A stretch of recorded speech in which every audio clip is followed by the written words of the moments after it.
So in this video, we are going to have yet another graphing lesson on quadratics. And this, if you've been counting, is our third separate method in this chapter for graphing parabolas. We first learned about standard form, or vertex form, and then we did standard form as well. So you may be saying to yourself, why do I need to know 3 different ways to graph parabolas? And when you look at problems like this, because today's lesson is going to focus on factored form when you already have your little parentheses here. I bet if I told you guys right now, just figure out how to graph this, you have to figure this out on your own. What most of you would probably end up doing is foiling all of this out so it's in standard form, and then doing negative b over 2a. And that will totally 100% work on this picture, okay? So the method I'm teaching you isn't like, it's not like you couldn't do it another way. But in teaching you this method, I'm going to teach you guys a new trick that you can use for any sort of graphs. There's a really big idea hidden in this lesson here that I'll go over with you guys in just a bit. So, instead of choosing to FOIL this out, what I'm going to do is pick a couple points that I know are on the graph. And out of all of the points on this graph, the easiest ones to find just by staring at this equation would actually be the x-intercepts. If you guys remember, when you do an x-intercepts, you end up putting a 0 in for the y. And when I do that, you get an equation that looks like this. This is actually something we covered in the last video, how to solve. We use the zero product property, and we know the answers to this equation are -5 and -1. Well, those answers are my x-intercepts because the y equals 0. So what I'm going to do is I'm going to go and graph -5, 0, and also -1, 0. Those 2 dots have to be on my picture. So if we think a little more about like what this does for us, we already know if we FOILed this, it would be x squared, and x squared makes a parabola. Parabolas are symmetric. They're the same on both sides, and these 2 dots right here are at the same height. What that tells us is that the middle for this picture, in other words, the axis of symmetry, would go right here at the tick mark of -3. If that's -5 and that's -1, the axis of symmetry is halfway in between those 2 points. The only question is, where does the vertex go? Is it like down here somewhere, or here, or here, or here? We don't know where along that line we would actually need to put the vertex. So the way we handle that, we know the x value is going to be at -3. And by the way, I got that just by looking at my picture. But what you can do if you're not sure is just average your 2 coordinates here to get your midpoint. That's -6 over 2, which is -3. I know the x on my vertex has to be at -3. And what I can do is just plug the x back into the equation here and here, and then get the y that goes with it. So if I do that, it's going to say y equals -3 plus 5 for my first parenthesis, and then -3 plus 1 for my seconds. Now, sometimes kids want to FOIL this, and I guess you could, it would work, but it's easier just to do the math inside the parentheses here. That's going to be a 2, that's going to be a -2, so you get y equals a -4 for your answer. So the vertex of my picture is actually at the point -3, -4, which would be like right there. Now that I have those 3 dots, I am in great shape to actually draw my picture. With parabolas, you need at least 3 points. And I can't use my fake slope trick on this problem, because these points right here aren't just over 1, but that doesn't even matter. I have my 3 dots, I drew my parabola, and the graph is finished. Okay? So I have written down below a few steps that basically summarize what we just did. But we sort of talked through them, and hopefully they sort of make sense to you guys. But you can get these steps written down and then see what you can do. We're only going to do one more example of this style, so see what you can do on this problem over here. So pause the video, get your steps if you need them, and then go ahead and try this one out. So talking through our example, the very first thing I do is I plug a 0 for y and I solve. The answers are the x-intercepts. That's the big takeaway of this lesson, which I'll write down for you guys later on. But the answers to the parentheses are your x-intercepts. So I would graph -2, and I would go and I would graph +4 as well. I would then go ahead and find the midpoints in between those by averaging them. If you do that, you're going to get 1. Or you could simply look at your picture and you should be able to figure out what's halfway in between.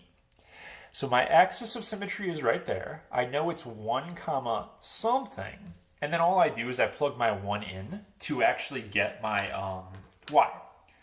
Now, the number on the outside here had nothing to do with my answers. Remember, if there's a GCF number right there, you can just ignore it when you're solving. But when you plug your x back in, you do need to worry about that number. So I'm going to have a -4, and then it's going to go 1 plus 2, and then it's going to go 1 minus 4. So if I actually do my math on this, I'm going to get -4 times, that's going to be a 3, and that's going to be a -3. And if you multiply all of those together, I believe that is going to equal a 36. So your vertex goes at 1 comma 36, which is way up there. So I'm just going to go by tens for this. And then I'm going to get a point at like 1 comma 36 right there. I can graph my parabola. And then the problem is over. So this is a good method, but like I said, you could get by with just doing FOIL and doing -b/2a. So if you like that better, that's totally cool.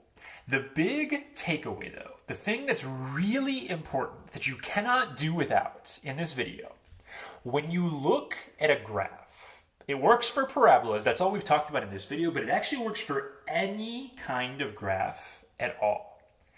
The x-intercepts are the solutions to the actual equation if you put a 0 in for y. So this is a really big deal, and it works for any kind of graph, it turns out. The x-intercepts, which are also called roots and zeros. So x-intercepts, roots, zeros all mean the same thing. They're synonyms. The x-intercepts are the solutions to the equation. And that is a super big deal. It will help us later on in this class when we learn about more complicated graphs. So when we start learning about things like polynomials, logarithms and stuff, this is a really, really big deal.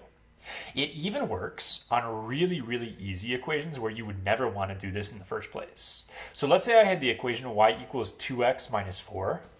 If I was going to graph that real fast, I would go to -4. I would go up 2 over 1, up 2 over 1.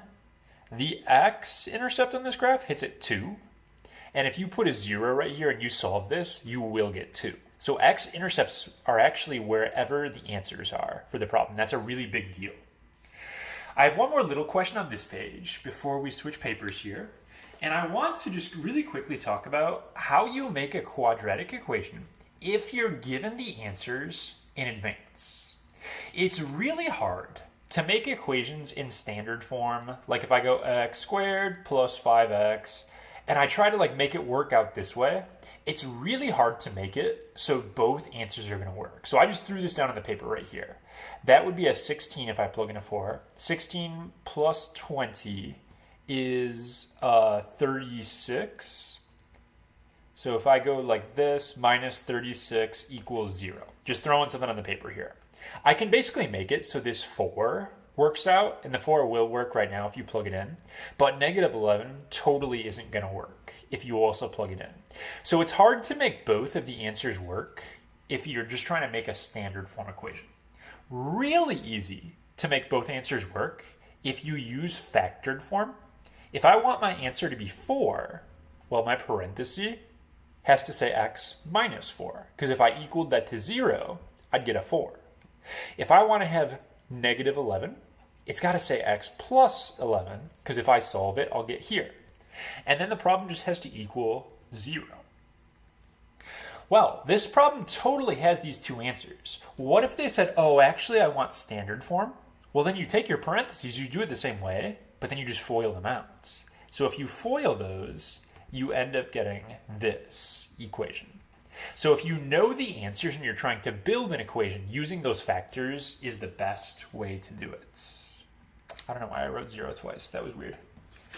All right, one more problem, one more thing to talk about in this video. Let's say we had to solve the following equation. Right now, we know two ways to solve quadratics. We have the square root method. The square root method would not work on this problem because I have a regular x in addition to a squared. So I can't get this guy by himself to do a square root. The second method I know about is magic numbers. But if I do magic numbers, they have to multiply to 2. There's nothing that's going to make this work that adds to 7. So both of my methods from right now have failed me. But this problem can still be solved by graphing using this rule right here in your notes that we put a star by. If I can look at a good graph for this equation, the answers are going to be wherever it hits the x-axis. And we're going to learn how to do that on our calculators. So if you go to your calculator and you're going to go to the y equals menu right here.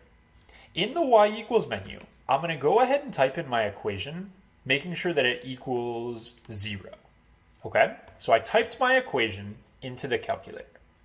Then what I'm going to do is I'm going to hit graph, and your picture might be messed up and stuff, so remember what we like to do is we like to go zoom standard. Oh, my picture doesn't have its axes on. Let me see how quickly I can remember how to fix that. So give me just a second here. All right, so I got myself a nice looking picture. When I look at this picture, we talked about how the x-intercepts are going to be the answers to this problem. Because picture, like this had said y equals x squared plus 7x plus 2, but I put a 0 in place of the y. That's totally an x-intercept. So what I'm going to do first is just do a quick sketch of a picture.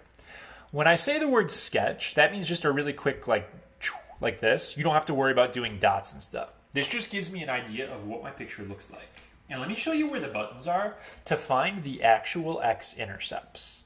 So one option is if you start moving the cursor around, it gives you a little cursor that you can try to estimate the answers as closely as possible.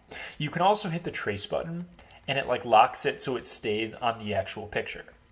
The best way to do it though, to get the exact answer, is to go to the calculate menu, which is right here. So I'm going to hit seconds, calculates. And then I'm going to choose the option number 2 that says 0. 0 is a synonym for x-intercepts. When I choose that option, my calculator is going to ask me a couple questions before it tells me the answer. The first question is left bound. You have to decide which x-intercept you're going to go for. Let's say I was going for this guy right here. What the calculator is saying is put the cursor on the left side of the x-intercept. You're basically telling the calculator where to look to get the answer. So the left side for that point would be somewhere over here. So I'm going to do that and I'm going to hit enter. Then it's going to say right bound. So now I need to move the cursor to the right side of the x-intercept I'm looking for, which would be right over here somewhere. So if I move my cursor somewhere over there, what that basically does is it says look for the answer between here and here. So you're sandwiching the x-intercept so your calculator knows where to look and it doesn't try giving you this one or some other points. And then lastly, it'll say guess. When it does that, just go close to where you think the answer is, hit enter one more time, and it will tell you the exact 0. So one x-intercept, which means one of the answers to this problem, is x equals negative 6.70, and you can do at least 2 decimal spots, if not a little more right there. And that would be my solution. Now I'm going to go back and get the second solution the same way. I'm going to go to calculate. I'm going to choose 0, but now I'm going to go for this guy. Now when I go for this x-intercept over here, the left side is actually going to be the bottom. The x's get smaller on the bottom right here. So somewhere in here for my left bound. And then I'm going to go somewhere over here for the right bound. If you do that, the second answer is going to be x equals, it's about negative 0.298 for my second solution. If you ever mess up the bounds and do it in the wrong order, like let's say I did my left over here and my right over here, what's going to happen is the calculator just gives you an error message, so you'll know that you have messed it up if that's the case. So it takes a little practice to get that down, and I have the steps written down right here that you guys should copy into your notes so you have them for later. But this is a really, really helpful thing to know how to do. This is an equation that you couldn't have solved otherwise, based on what I've taught you so far.